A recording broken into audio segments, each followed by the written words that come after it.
Hey everyone, Dr. Frunkey here with a knife consult on the GiantMouse GM3. As the name suggests, this is the third knife to come out of the GiantMouse company, which is a collaboration effort between Jesper Voxnaes and Jens Anso, a couple of European designers that have a very nice following, and they do amazing knives. Their knives tend to be very functional and very beautiful, and so this knife is no exception. This knife is certainly smaller than the two knives that preceded it and has a very, very EDC-oriented appeal to it. And I see why this was so popular. I did not pick this knife up, and to be honest, I'm kind of glad that I didn't because there are a couple of issues that I have with this knife, and we'll get into that. Now, first of all, I want to say thanks to my good buddy Mitch for sending this one along. It's absolutely great of you to send your knives to me, and I really appreciate it, man. Thank you. So let's look at this knife and get some raw numbers on it. Up front, we are looking at a 3.5-inch blade back to the handle with about 3.3 inches of overall cutting length. Back to the pivot, you're looking just shy of 4 inches, and overall you're about 7.8 inches of overall length, maybe 7 3/4, something like that. The handle is coming in right at about 4.3 inches, with the grip area being around 3.8 inches, 3.9 inches, something like that. It's quite slim in its overall profile here. I'll make sure that this is zeroed like that.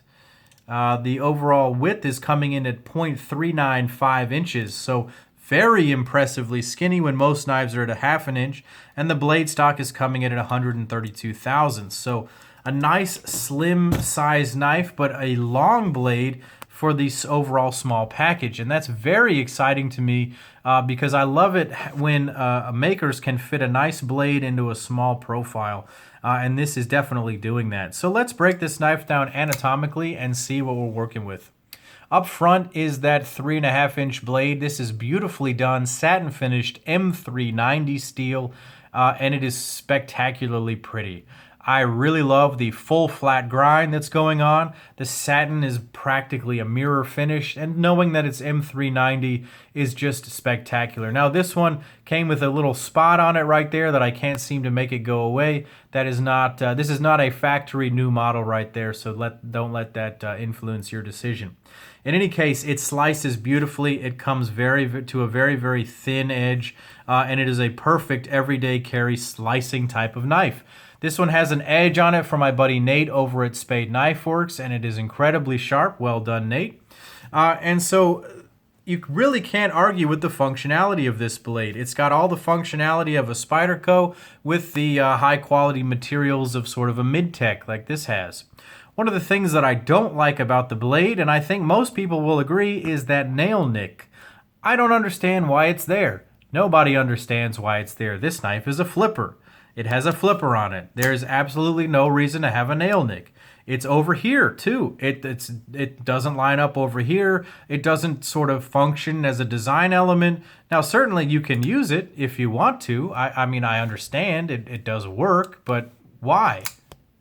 Just why? So that was a huge reason as to why I didn't buy this knife, is just that I didn't understand that, and I thought it was a bit unsightly in the middle of this what is otherwise a spectacularly beautiful blade.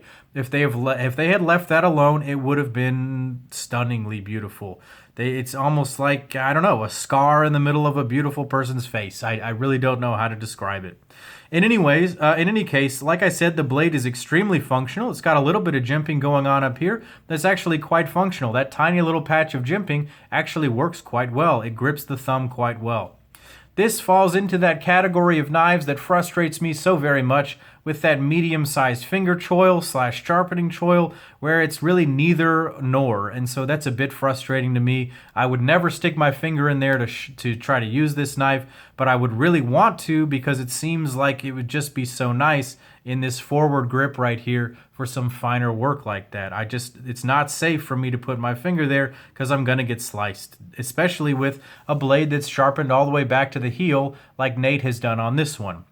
A nice thing about the blade, since I didn't like that, is that the spine is crowned. That's a neat touch right there. So definitely like that. Speaking of crowned spines right there, I'll bring out another knife for a size comparison. This is the Chris Reeves Knives large inkosi. So you can see this is a nice small knife right here. This one also has a crown spine. That's what reminded me to bring that one out. I'll bring out a few more while we're at it.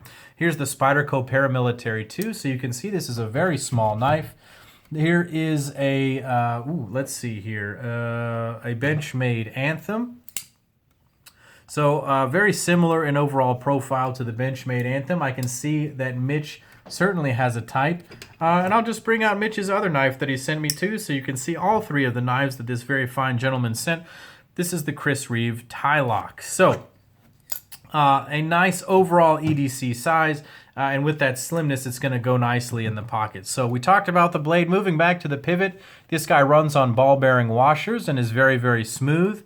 I really don't have any complaint about the action. The detent is a little bit soft. It's not that it's not snappy. Actually, when the detent breaks, it's very hard not to deploy this knife completely, but it just sounds a little bit soft, and it's one of those things. If it bothers you, it bothers you. If it doesn't, it doesn't. It doesn't really bother me, but it's just something that I noticed. In any case, it locks up very securely. It has a liner lock mechanism going on there with a stainless steel lock that locks up perfectly on the blade tang with absolutely no stick. I want to talk about something else that annoys me on this knife, and this is something that actually truly annoys me. If you go back and watch my Liang Ma GSD video, you're going to see why this annoys me. Now, I want you to take a look and see where the flipper tab is right now. And I'm going to open the knife, and look where the blade tang is sitting now. So the flipper was sitting there, and now the blade tang comes all the way back to here. And so what that means is, as this knife rotates open, you can flick it, and the blade tang will rotate and push on your finger every single time. So every time I do this, the blade tang is hitting my finger, and I feel it. It's a little bit annoying. And if you push button the knife, you actually can stop it from locking up.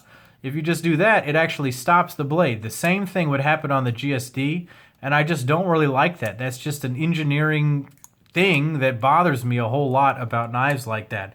Not a lot of knives are like that, so, and of course you can counteract it by just doing a full, light switch on it and getting your finger out of the way, but I like to have, lots of variability in terms of how I do it because I play with these things all day.